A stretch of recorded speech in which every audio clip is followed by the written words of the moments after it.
Fool me once, good for you. Fool me twice, good for me.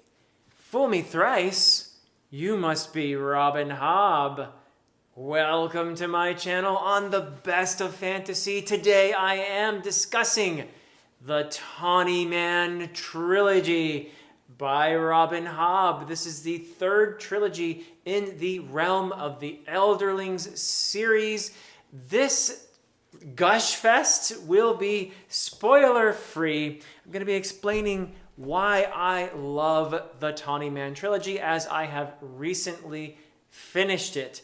And I am so excited to share my spoiler-free thoughts. I will be having a spoiler discussion over on Mike's channel, Mike's Book Reviews, along with Mike, with whom I am reading The Realm of the Elderlings this year. And joining us will be Madison, Scott, and Jake. We've done the discussions of the first two trilogies in the Realm of the Elderlings already on Mike's channel.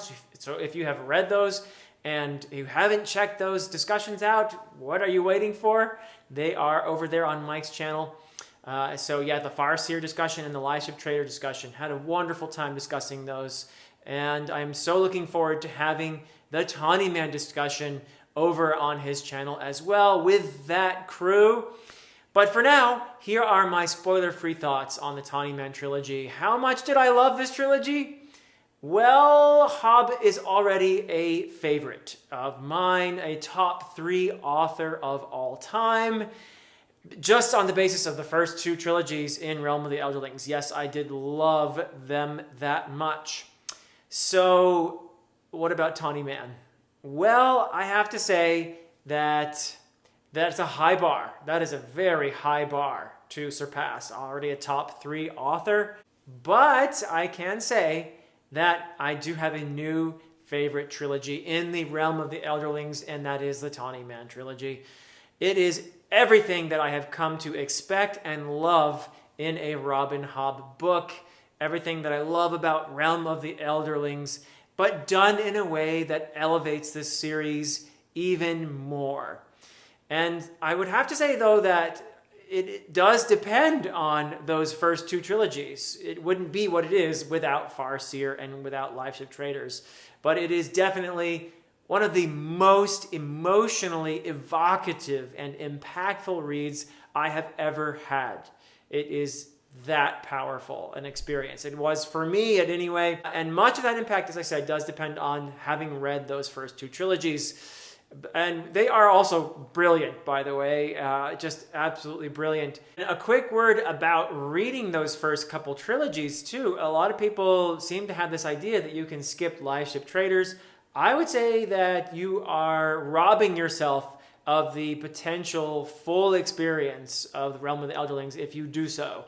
And there are elements of the Tawny Man Trilogy, though it's a Fitz trilogy. Fitz is the narrator of the Tawny Man Trilogy, as he is for the first trilogy, the Farseer trilogy. But Liveship Traders is integral to this trilogy as well, and you don't really see it as much in the first couple books. You see kind of, they might even feel like cameos from Liveship Traders, but the fact is, you won't get a lot of what happens, especially in the third book, without having read Liveship Traders. So I really highly recommend reading both the Farseer and the Liveship Trader trilogies before getting to the Tawny Man Trilogy. And if you do so, you will get the full emotional and intellectual experience that the Tawny Man Trilogy is. I don't have a lot of negative things to say. I really don't about this. I'm just so impressed and so delighted to have read this. But if I have any criticisms, I could probably articulate a couple. You could even spin them as not so much criticisms as observations. Maybe even this is just the way the Realm of the Elderlings rolls. And if you like it, you're going to love it. And if you don't like that sort of thing, then you might not. So let's begin with the obvious, the pacing. My experience of a Robin Hobb book in the Realm of the Elderlings so far after these 3 trilogies is that they are definitely stories that take their time to get rolling. And if you're looking for a read that is immediate action and is nonstop edge of your seat kind of thing, this is not it. The fact of the matter is, Robin Hobb takes her time in every single book, especially in terms of the three trilogies so far.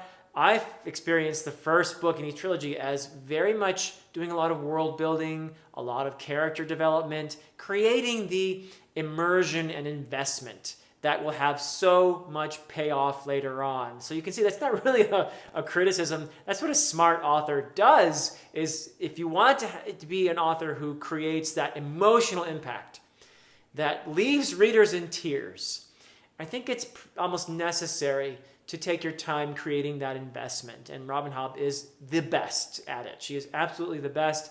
But if you're looking for a quick, easy read, it's not in the realm of the Elderlings so far anyway. So that is one thing. So just be aware of that. It takes a couple hundred pages sometimes to get into the story and feel like the plot is moving along. And that's fine with me. In Fool's Errand, the first of the Tawny Man Trilogy, I loved it. It was very nostalgic for me, getting a chance to reunite with those characters and spend time have tea with them and hang out and remember the good old times and all that. I mean, I was there for all of that. I will say that Golden Fool did take its time a little bit. And Fool's Fate, which is a longer book, it took even longer. Instead of a couple hundred pages, maybe 300 pages to really feel like things were moving along. And I will admit, there were moments in that stretch of 300 pages or so where I did feel a little bit bored, but there were enough things to impress me and delight me along the way that I was really happy when I got to the point where the story was rolling finally. And by the end, I was in a mess in the best possible way, and everything really had tremendous payoff. So just be aware of that's a part of reading the realm of the Elderlings, is these kind of, every book so far at least has had this kind of slow start to it that has that amazing payoff though.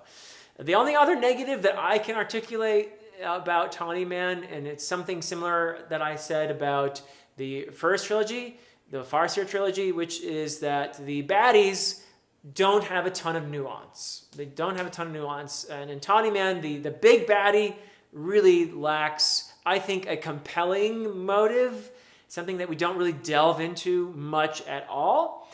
And that character also doesn't have a ton of page time. So yeah, that is one thing that if you're looking for a really nuanced, complex villain that gives you a sense of their history and everything else, that's not here. And that is partly a product of the first-person narration that Hobb chose for this trilogy, just like with Farseer. The fact of the matter is, this story is told from Fitz's perspective, and so it is really difficult to get into the head of the baddie. That was true in Farseer, and it's true here in Tawny Man. I personally think that there's plenty of pluses that result from that narrative choice. So I don't mind it a ton. In fact, I'm quite happy to have Fitz as a narrator because I feel so much attachment to that character. You just can't get into the heads of those characters that he's not around enough to be in the heads of, and is not sympathetic toward either. So that's definitely a bias that is part of this story. And Fitz is definitely, in some ways, a flawed, unreliable narrator. He has certain views of himself that are not exactly flattering, and he can tell the story in a way that makes you kind of just palm your forehead and think, how can you be such an idiot, Fitz? And yet you never stop loving him as a character. So that is one of the great features of this first-person narration. So is it a criticism? Not really, because Hobb gains a lot by that narrative choice. Now, I've talked about Fitz as a character, and that really is, I think, if you talk to anybody who's crazy about the realm of the Elderlings, they probably will start with the characters. And they have such depth, such beauty to them, The characters they feel like people you know, like people you love. It's just really tremendous. Hobb's characters are among the very best I've ever read. And it's not just about the characters individually, it's about the relationships between the characters. And that's another thing you'll hear again and again from Robin Hobb fans.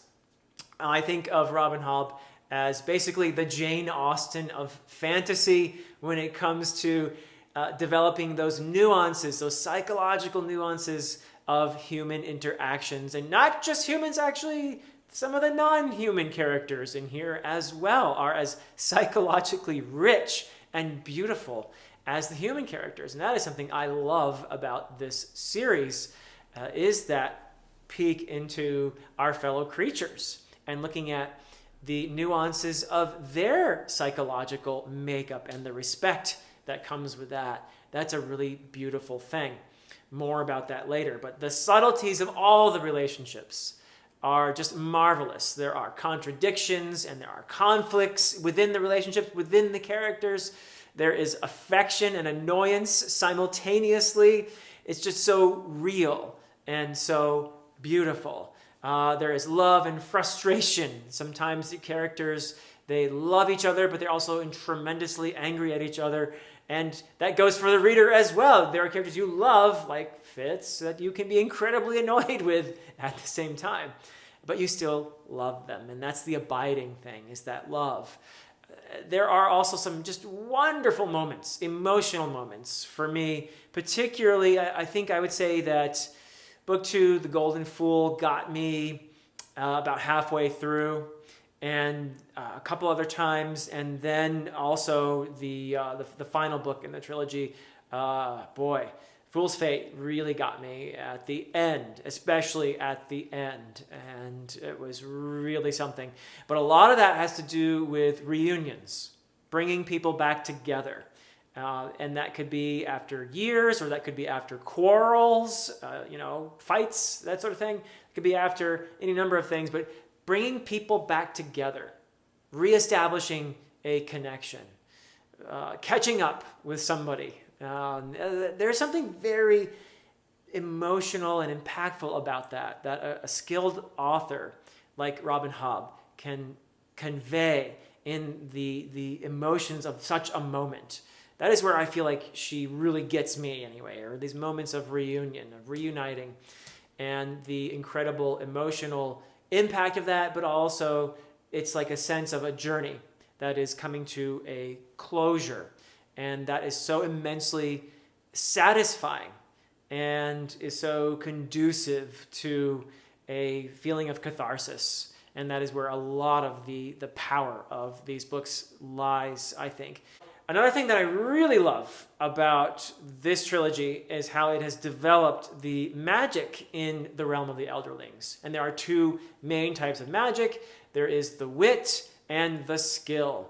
And there are some possible connections between these, but I can't say much about that because we're keeping this spoiler-free. But it is something to have seen this evolve from where it started in the Farseer trilogy to what it is now, where I feel like the magic, both types of magic, have become a vehicle for Robin Hobb to convey some very important themes. And I especially love the wit in this respect. And the implications of these types of magic is a really important sense of connection and transcendence. And they both speak very powerfully in that sense. A connection and transcendence being two of the most important themes in, so far, the realm of the Elderlings, to my mind. And I will speak about that a little bit more, because I do want to talk about themes. So connection and transcendence, being in the now. And that is, of course, something that makes possible the sense of connection with one's fellow creatures. If you're not being present, if you're not in the now, it is impossible. If you're attached to that ego and thinking in terms of the future all the time, you will not find it very easy to feel that connection. Being part of that web of life, and there is such beauty in that, and also sorrow. But I think what really is most transcendent about that, of realizing one's place in the web of life, is that even though there is grief and there's loss and sorrow, there will always be a place for one in that greater scheme of things, that one's actions reverberate, not only through time, but through space. And those actions go on and on and on in ripples. And so that's a really beautiful thing that Hobb establishes there. Speaking of time, she does a really brilliant job with the stages of life. One of the things I love about Realm of the Elderlings, there are characters of every age group. And that is something that not every author can pull off convincingly. It's not easy to write characters who are very different from yourself, but Robin Hobb seems to have no problem writing characters of various ages convincingly. And I love that. And all of them are in their own stages where they are trying to craft meaning and purpose from their existence. And that means slightly different things depending on your age. Sometimes as a younger person, crafting meaning maybe comes a little bit more naturally. As you age, you have to look a little bit harder to find that purpose. And speaking of aging, there's also grief, and very much tied to love. So the duality, the interconnected nature of love and grief, of life and death. This is a big part of Realm of the Elderlings. You cannot have love without loss. You cannot have life without death. And acceptance of that is a huge part of the journey in the Tawny Man Trilogy. There's also remembrance and history, both in a personal level and also on a societal level. A lot of this trilogy is about, as I said, Fitz's narration. So it is in a way a personal history, but it is related to the bigger history of the Six Duchies as well, and the bigger events going on that Fitz is kind of in the center of. So that's a huge thing. As well, you have the persecution. Speaking of social movements and such, you have the persecution of the other and marginalized groups. And what are the repercussions of that persecution? The repercussions both on the people who are being persecuted, but also on the people doing the persecuting. What does that do to one to be a persecutor? And what does it do to one to be persecuted? So there's something that Hobb does a really wonderful job with. And along with that, really, there are themes of redemption and regret and paying for mistakes. There are characters that we sympathize with very much who have done some really dumb things in their past, and wrestling with that and trying to find a means to redeem oneself. It's a really powerful thing to watch at play. And forgiveness along with that. So you also have the nature and the evolution of friendship. So there must be forgiveness within friendships, within any relationship, really. So you have a lot about friendship and found family in there that is just beautiful. Also parenting. Parenting gets a good amount of attention. And you don't see that too often in fantasy, where you have this focus on parenting and what it means to be a parent and the sacrifice involved in that. And speaking of sacrifice, that is a huge theme that runs throughout the series, and in a very personal level, but also on a very large societal level too. Like one's role in relation to the society can also demand sacrifice. And of course, there's love. There's always love in these books, and that is one of the most beautiful aspects of them. Finally, I'd like to touch on the prose, and it's another area where I can just gush about Robin Hobb's brilliance. She is one of the masters of prose, at least in my mind. There's a very select group of fantasy writers that include people like Tolkien and Le Guin, Stephen Erickson, Neil Gaiman, maybe Susanna Clarke as well, just masters of prose. And Robin Hobb is in that group for me as well. But among these masters, I would say that in a way her prose calls the least attention to itself. And yet there are these gorgeous moments that I feel compelled to read again and again. These very well-phrased sentences that bring a certain scene to such a wonderful, beautiful climax. So it is just a pleasure to read a writer with such mastery of the craft, and I enjoy that very much. And Robin Hobb is just a brilliant author. So this has been pretty much a gush fest, why you should read, or why I love the Tawny Man Trilogy. But first, you do need to read Farseer and Lives of Traders, which are both awesome as well. So there's nothing wrong with that. So these have been my thoughts on the Tawny Man Trilogy. I welcome your thoughts in the comments. And that's it from me for now. Till next time.